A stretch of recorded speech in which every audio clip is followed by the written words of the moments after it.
Salut à tous, c'est Frédéric Delavier. Ce soir, je voulais vous faire une petite vidéo pour rebondir sur l'actualité, parce qu'il y a un short qui passe sur YouTube et qui passe aussi, je crois, sur d'autres réseaux sociaux et que tout le monde m'envoie, où l'on voit un entraîneur qui explique que si les Africains gagnent en général en sprint et en course de fond, c'est à cause de leur génétique. Alors c'est quelque chose que j'explique depuis des années, depuis pas loin de 30 ans, et qui m'a valu souvent d'être traité de raciste. Alors ça n'a aucun rapport avec le racisme, hein.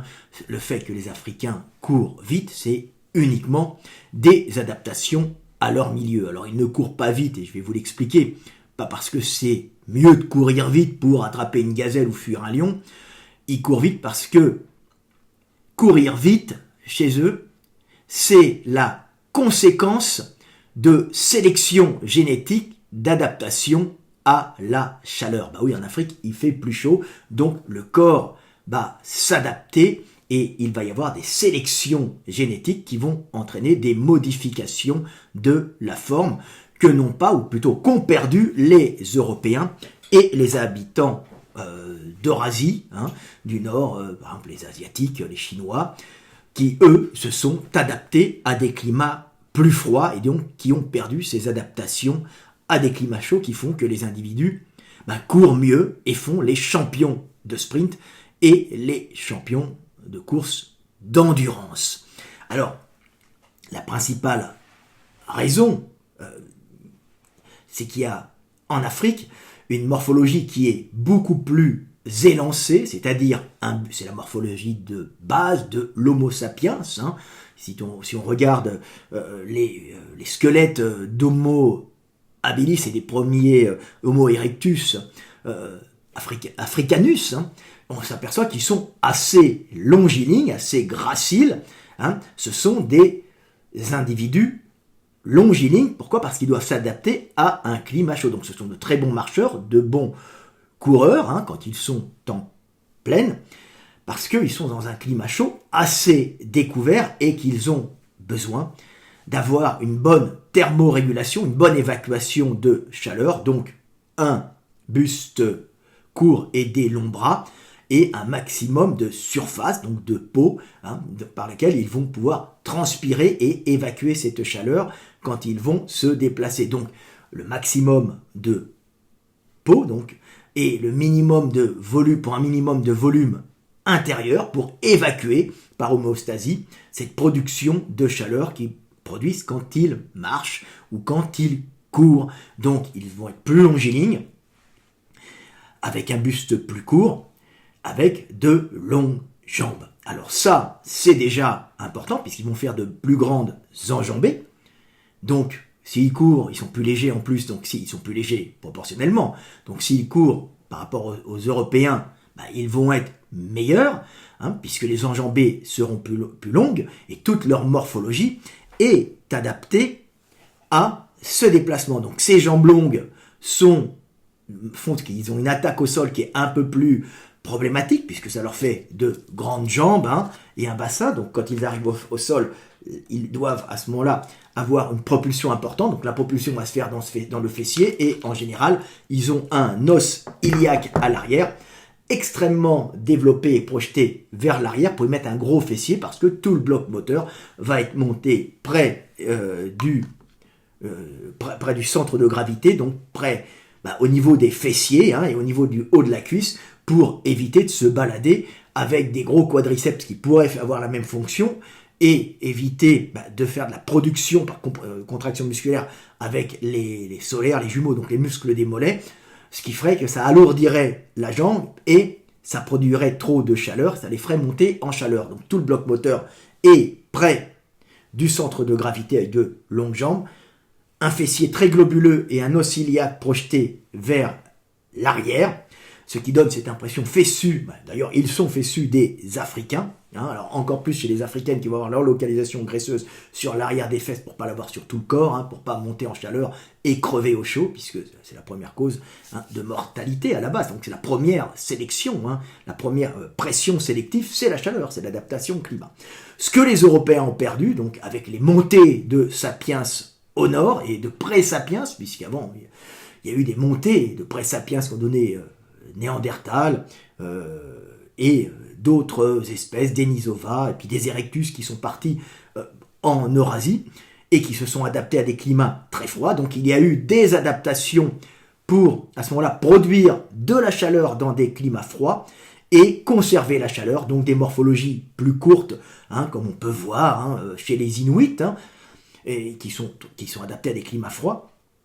Donc des morphologies plus courtes, les membres se sont rétrécis en proportion, le buste s'est agrandi chez les Européens pour maintenir du gras à l'intérieur, donc de la réserve énergétique pour l'hiver, avec des muscles plus courts, et de gros mollets et des gros quadriceps pour pouvoir se déplacer en produisant de la chaleur dans un milieu souvent très froid, avec les airs froids, et des fois glaciaires, c'est-à-dire qu'il y a eu des périodes glaciaires où c'était encore pire, mais déjà le climat eurasien est déjà froid même quand il n'est pas glaciaire, donc se déplacer d'une façon pas économique du tout, sans récupérer l'énergie dans les tendons, en produisant de la chaleur par de mauvais leviers au niveau du calcanéum, à cet endroit-là, de mauvais leviers à cet endroit-là, oui, et des membres plus courts pour avoir de gros muscles, peu efficaces pour la propulsion, mais extrêmement efficaces pour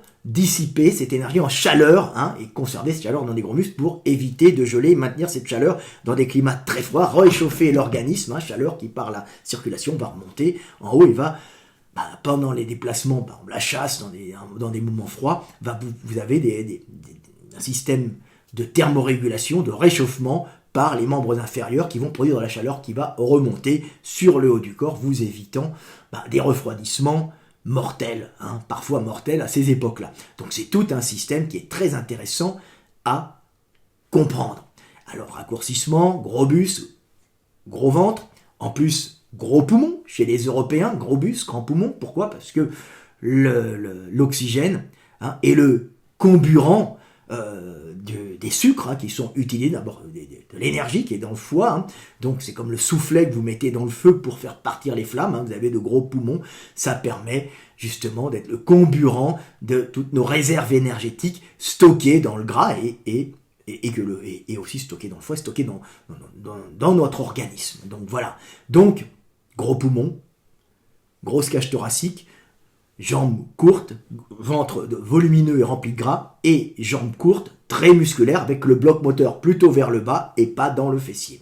Alors les Africains, eux, ont conservé cette morphologie initiale des sapiens, des premiers sapiens, des premiers, on va dire, des pré-sapiens même, puisque habilis, erectus, africanus, donc tous ces hommes qui ont précédé les sapiens avaient cette morphologie adaptée au climat chaud, qui a été perdu pour produire de la chaleur dans les climats froids. On perd en performance, puisque la production de la contraction musculaire, c'est en général plus ou moins 30% utilisé pour la contraction des fibres en elles-mêmes et 70% qui va être dissipé en chaleur, ce qui est un inconvénient dans les pays chauds, puisque vous allez monter en chaleur et vous allez avoir des problèmes de thermorégulation, vous pouvez avoir une insolation et crever, mourir, bien sûr, donc tout est fait pour évacuer la chaleur, c'est-à-dire beaucoup de peau, beaucoup plus de surface de peau, avec beaucoup plus de glandes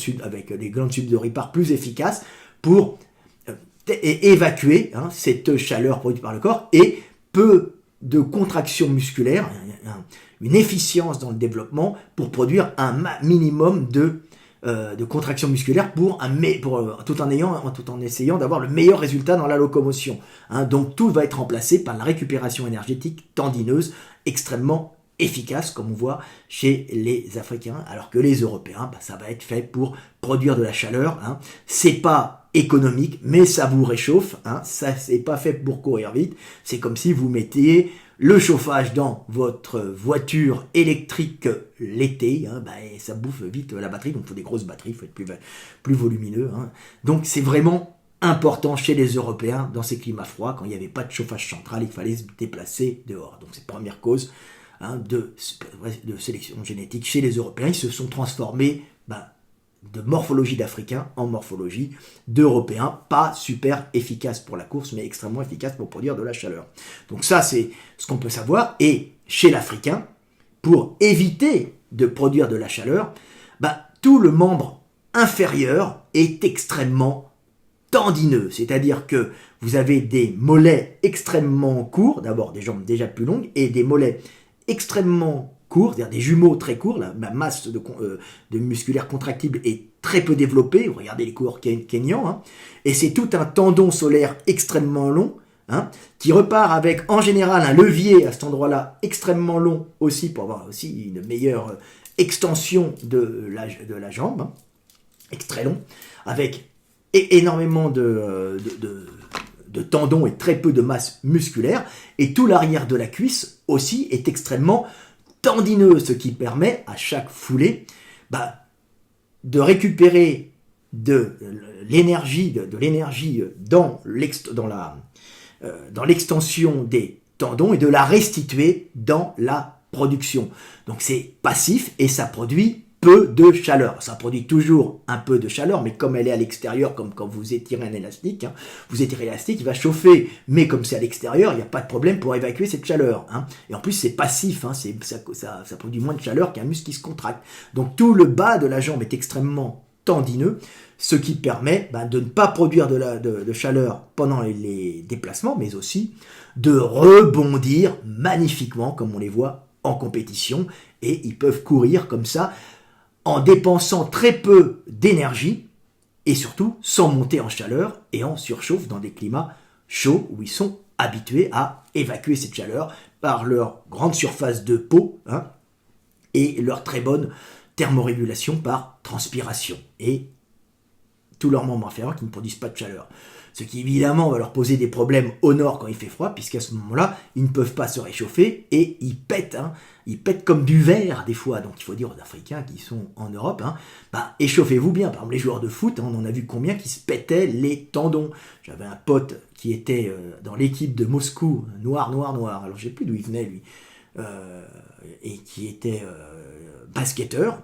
Lui, il a vite terminé sa saison chez les Russes avec une belle rupture du tendon d'Achille ou du tendon du triceps sural. Voilà. Donc ça, il faut le comprendre, c'est principalement pour la thermorégulation que les Africains ont cette morphologie qui va en conséquence leur permettre de courir beaucoup plus vite. Hein. Et c'est ça l'avantage. Donc ça va leur éviter surtout de monter en chaleur. Hein. Et ça, c'est une grande découverte, hein, de ma part, puisque maintenant, ils commencent à faire des études sur les tendons, en expliquant que les tendons des Africains, hein, par des études, il y en a maintenant pas mal, mais c'était le premier à vous le dire il y a 30 ans, hein, et je l'ai mis dans tous mes bouquins, vous l'avez dans l'éveil des consciences avec de beaux schémas, que tout ça, c'est fait pour pas... Et eux, parce que ça leur permet de mieux courir, mais eux n'ont pas compris encore la raison. La raison, c'est que de longs tendons ne produisent pas de chaleur, en tout cas moins que pour les Européens, et que des tendons courts et des gros muscles permettent chez les Européens de conserver la chaleur dans le membre inférieur, et mieux encore, d'en produire pour éviter de refroidir trop en hiver, quand nous sommes arrivés là-bas par nos migrations de sapiens, et même de pré-sapiens, comme les Néandertaliens pouvaient avoir, puisque avant les Néandertaliens, il y a eu des humains, hein, des pré-humains qui sont montés, hein, et des pré-sapiens, on va dire, qui sont montés, qui sont adaptés à ces climats rigoureux, avec une casse génétique, une casse humaine importante, une casse d'individus, il y en a beaucoup qui sont morts pour sélectionner ceux qui étaient les mieux adaptés, bien sûr, à ces climats rigoureux. Toute la morphologie de Néandertal, elle est faite pour s'adapter à la chaleur. C'était pas un bon coureur, mais c'était un individu qui pouvait bouffer énormément, puisqu'il y a beaucoup quand même d'animaux dans ces zones-là, mais il fallait passer quand même l'hiver. Donc il pouvait avoir assez d'énergie pour consommer énormément de calories, hein, pas parce qu'il aimait consommer de la calorie, parce qu'il devait chauffer lui-même en plus son corps pour pas crever lors de ses déplacements de chasse pour nourrir sa petite famille. Hein. Donc ça consomme énormément un néandertalien avec ses gros mollets qui produisent de la chaleur, qui sont pas efficaces pour courir, hein, mais qui sont efficaces pour vous chauffer quand vous allez chasser, quand il neige et quand il fait moins 10, moins 20, et même à 0 degré, c'est efficace et aussi. Donc c'est très intéressant de comprendre toutes nos morphologies. Alors bien sûr, après, il y a des adaptations comme des adaptations à l'altitude, qui font que des Éthiopiens ou même des Kenyans sont extrêmement efficaces parce qu'ils ont une meilleure capacité d'oxygénation. Hein.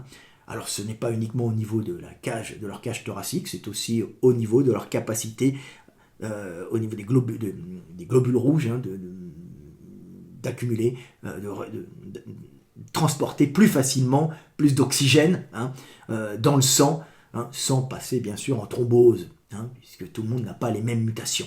Mais ça, c'est à côté, ça permet de faire les coureurs de fond. La principale cause que les Africains sont en général, alors je parle des Africains subsahariens, hein, et sahéliens, et les Africains de l'Est et de l'Ouest sont meilleurs en cours, pas les tropicales purs, hein, puisqu'on les rencontre moins dans les coureurs de fond, bien qu'ils aient quand même des adaptations à la chaleur, sudation, membres plus longs, mais ils sont quand même plus volumineux, c'est pas eux qui vont faire les champions de course. Ceux qui font les champions de course, c'est souvent les sahéliens, c'est les zones de savane arborée ou les zones semi-désertiques, et eux font les champions de fond, et les zones de savane arborée ou de pêcheurs le long des côtes, qui ne sont pas forcément des forêts tropicales pures, eux ont des super génétiques de coureurs longilignes, plein de tendons, hein, qui vous font des types qui ont des grandes enjambées et qui rebondissent à fond, pas pour courir après les gazelles ou fuir les lions, hein, bien sûr, pour en vérité éviter de produire de la chaleur, ce qui en conséquence les rend meilleurs que les Eurasiens en course, parce qu'ils sont très économiques, hein, et ils peuvent passer leur démarrage progressivement récupérer sur leur foulée de l'énergie dans leur long tendon, puisque toute leur morphologie est faite pour ça. Gros bloc moteur, hein, gros fessier en haut, alors que l'Européen, s'il veut courir, hein, que vous allez le mettre, hein, il était très bien fait, il avait des grandes jambes, mais il restait avec un bassin d'Européen, c'est-à-dire un bassin moins déporté vers l'arrière, moins de fessiers, des quadriceps plus gros et des mollets plus importants, qui faisait que même s'il avait un influx nerveux extrêmement important, des fibres rouges, il était quand même handicapé par sa morphologie d'Européen, ce qui fait qu'il n'était pas le premier au championnat, aux Jeux Olympiques. Hein, c'est normal, hein, mais il était déjà exceptionnel, puisqu'il y a des Européens qui sont plus ou moins grands.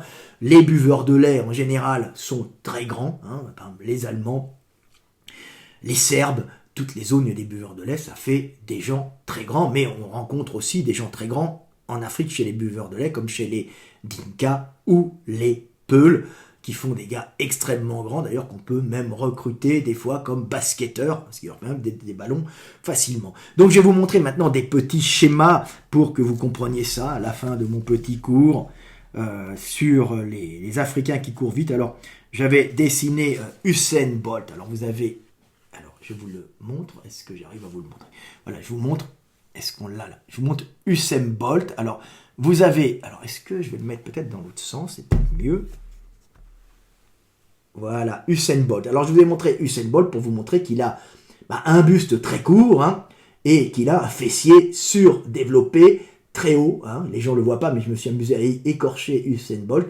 Et je vous montre que ses mollets sont tout en tendons très longs, et même les ischios, donc l'arrière de la cuisse, est extrêmement tendineuse.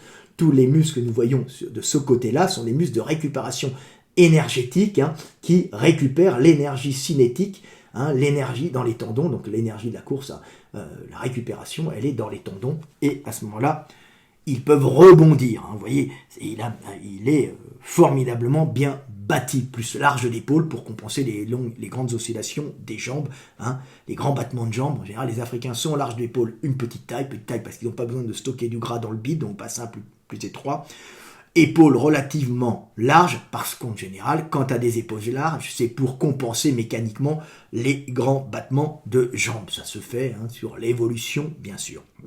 On peut trouver des types très larges aussi chez les Européens, hein, mais ils ont la taille aussi plus épaisse pour y mettre du gras. Donc c'est intéressant de voir, hein, Usain Bolt, hein, vous voyez Usain Bolt. Alors j'avais fait des articles, j'avais fait des vidéos déjà sur Usain Bolt, pourquoi courir plus vite, et j'avais été attaqué par les zététiciens qui m'avaient dit que je n'y connaissais rien et que Usain Bolt justement n'avait pas une bonne morphologie pour la course parce qu'il était trop grand et c'était surtout sa volonté, le milieu socio-culturel.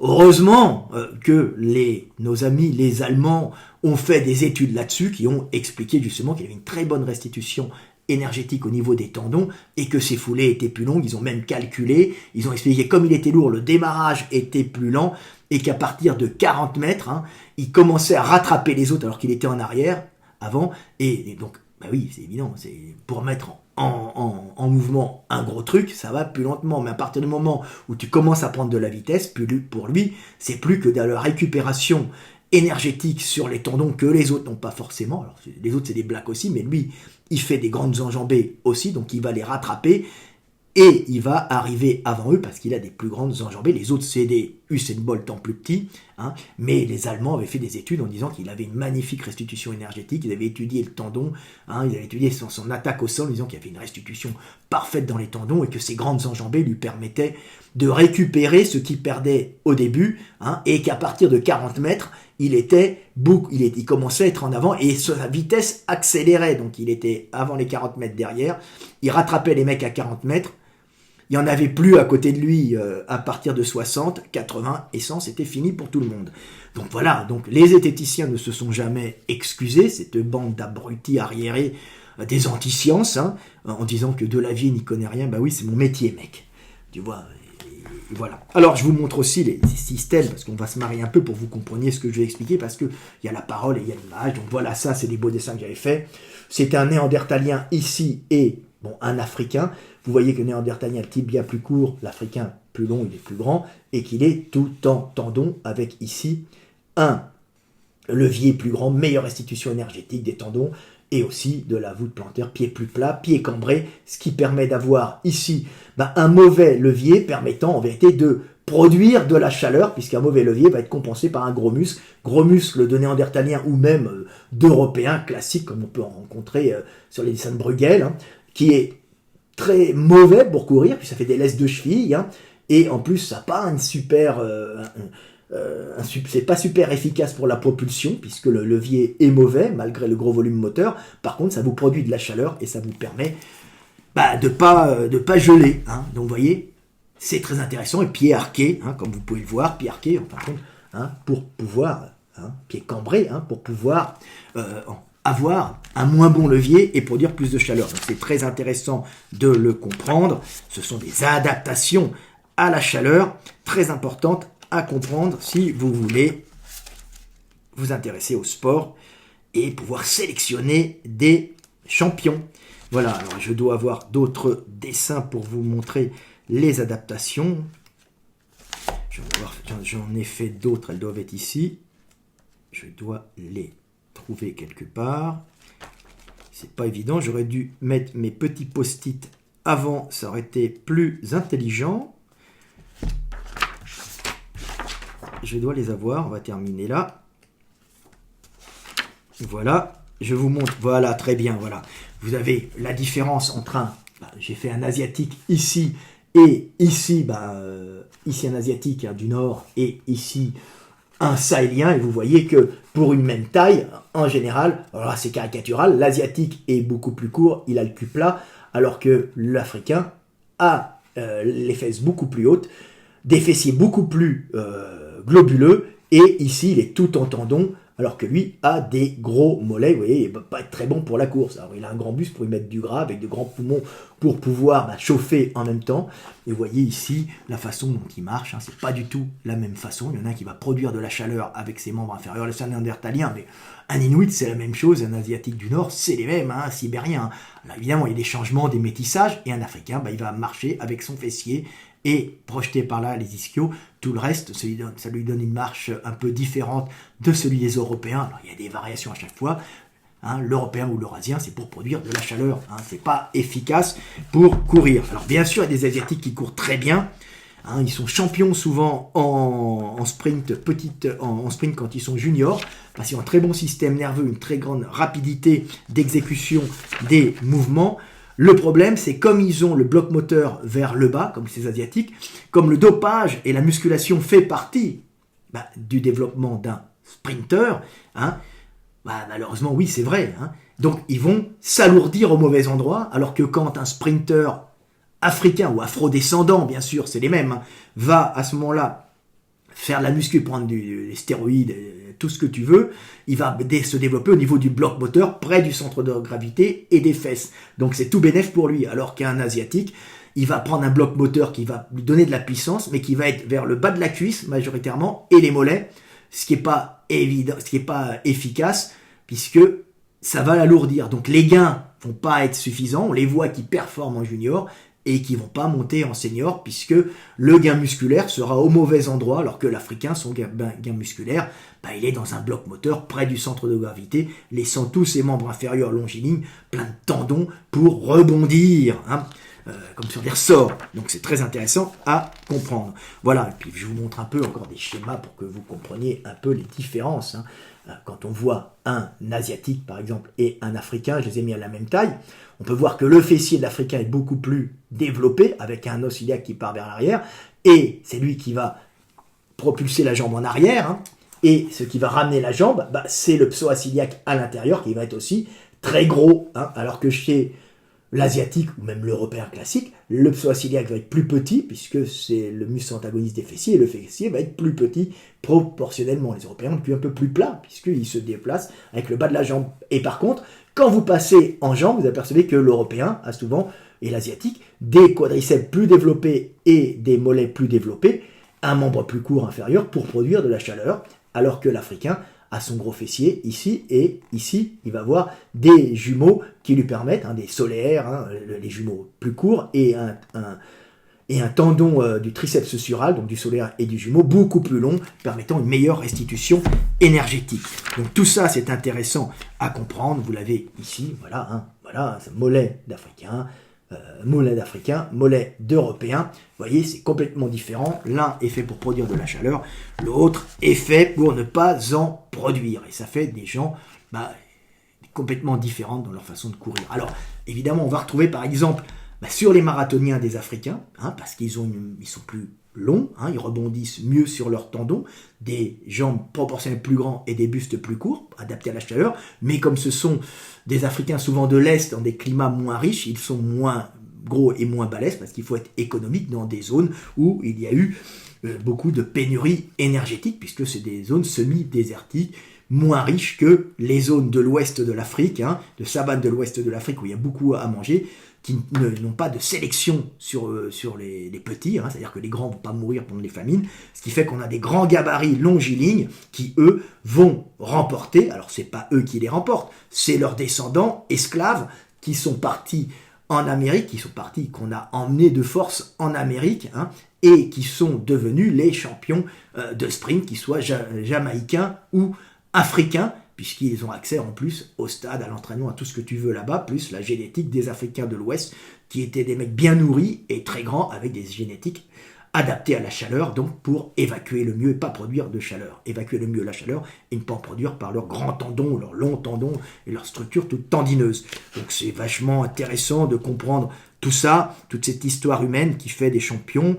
Hein. Alors on peut voir qu'à partir de 40-50 km, on a souvent plus d'Africains dans les courses, et les trailers, les mecs qui font du trail, hein, c'est souvent des Asiatiques, des Blancs, hein, mais plus rarement des Africains. Pourquoi ? C'est pas qu'ils courent moins bien, c'est comme ils ont moins de réserves de gras que les Européens, eux ils tombent en panne énergétique avant, et quand on passe 40-50 km, il n'y a plus personne, puisqu'il n'y a plus de réserve énergétique. Hein. Ils sont bons jusqu'à 40, ce qui est déjà pas mal, hein, mais après, il n'y a plus personne, et l'Européen, même s'il est mauvais, lui, il va vous courir 40, 50, 60, 100, et même plus, parce que il va utiliser toutes ces réserves de gras qu'il a sur tout son corps, réserves de gras qui étaient des adaptations à passer l'hiver, hein, donc des adaptations à accumuler de l'énergie, pour pas mourir de froid et pour en avoir pendant la mauvaise saison, si jamais ça venait a manqué la bouffe. Hein. Donc c'est intéressant de comprendre que nous sommes le fruit d'une évolution, certes différente pour les Africains et les Européens, mais qui fait quand même la merveilleuse diversité humaine, et c'est toujours intéressant de nous observer mutuellement pour nous comprendre et nous aimer, bien sûr.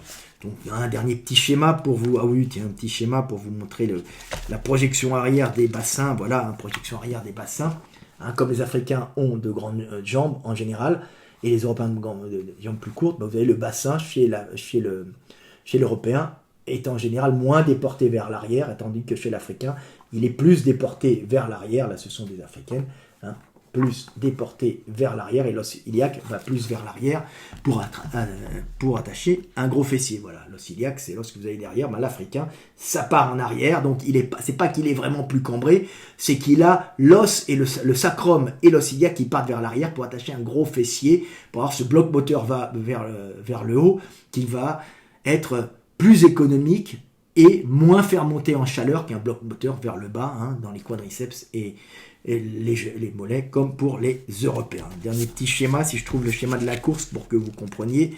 Et après, je vous laisse, mes amis. Voilà, vous avez ici un petit schéma montrant la course. Hein. Alors ici, les muscles qui se contractent, hein, voilà, hein, pendant la course. Et ici, les muscles qui récupèrent l'énergie. Hein. Vous voyez que tous ces muscles s'étendent pour récupérer l'énergie. Hein. Et voilà.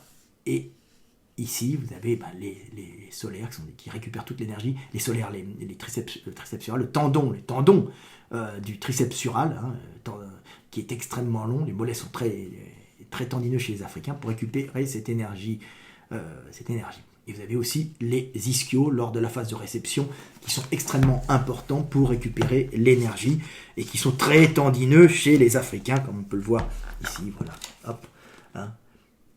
Ici, c'est l'ischio. Lorsque vous arrivez au sol, il va accumuler l'énergie cinétique, l'énergie dans ses fibres. Il est très tendineux pour vous repropulser vers l'avant. Voilà. Alors que chez l'Européen, il est plus musculaire et moins tendineux, ce qui est un désavantage. Hein. Mais d'un autre côté, ça pète. Hein. Et là, vous avez le psoas iliaque qui vous permet de remonter la cuisse. Et comme les Africains ont des plus grandes jambes, hein, ils sont obligés d'avoir ce muscle-là plus gros. Hein. Donc c'est l'antagoniste du fessier. Donc en général, ce muscle que vous ne voyez pas en profondeur est beaucoup plus massif chez l'Africain. Et ses fessiers sont beaucoup plus massifs. Voilà, petite vidéo du soir espoir pour vous expliquer pourquoi les Africains courent plus vite. Hein. C'est pour pas produire de chaleur. Alors il y a d'autres petites différences dans la structure même des tendons. Les tendons des Africains sont en général plus tendus. Hein. Leur structure, déjà à l'ouest, ils le sont. À l'est, ils le sont, les Africains de l'Est, hein, mais comme ils sont plus petits, ils sont un peu moins tendus.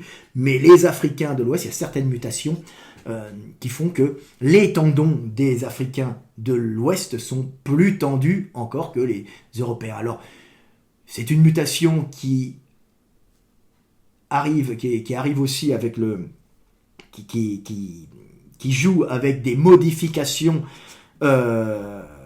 des modifications du système nerveux. Alors ça a été mis en évidence par le prix Nobel, je me souviens plus lequel là, mais ils n'en avaient pas compris la cause. Hein. Ils n'en avaient pas compris la cause. Alors cette modification du tendon, hein, parce que cette mutation permet d'avoir une mutation des globules rouges aussi, c'est un ensemble de gènes, mais elle rend le tendon plus court, plus tendu chez les Africains, tout simplement parce qu'il va générer une réponse nerveuse plus rapide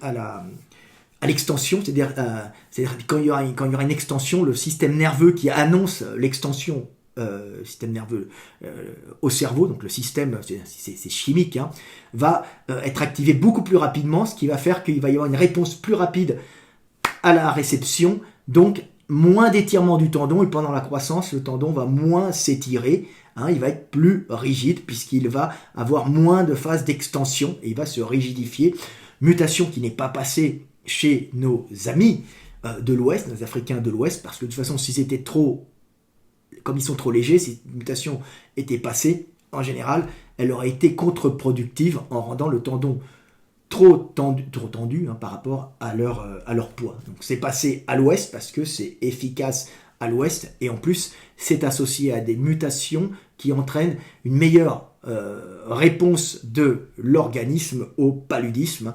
et qui limite justement le développement, qui augmente la résistance à ce pathogène. Voilà, c'est un petit truc, moi j'ai expliqué justement pourquoi à l'ouest, pas à l'est.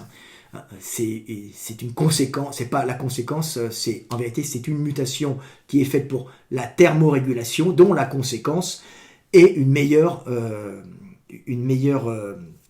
résistance au palu, et non l'inverse comme croyaient les prix Nobel, parce qu'ils n'avaient pas compris qu'il y avait le système de thermorégulation qui passait avant tout en Afrique. La première cause de mortalité, la première cause, on va dire plutôt de pression sélective, c'est la chaleur.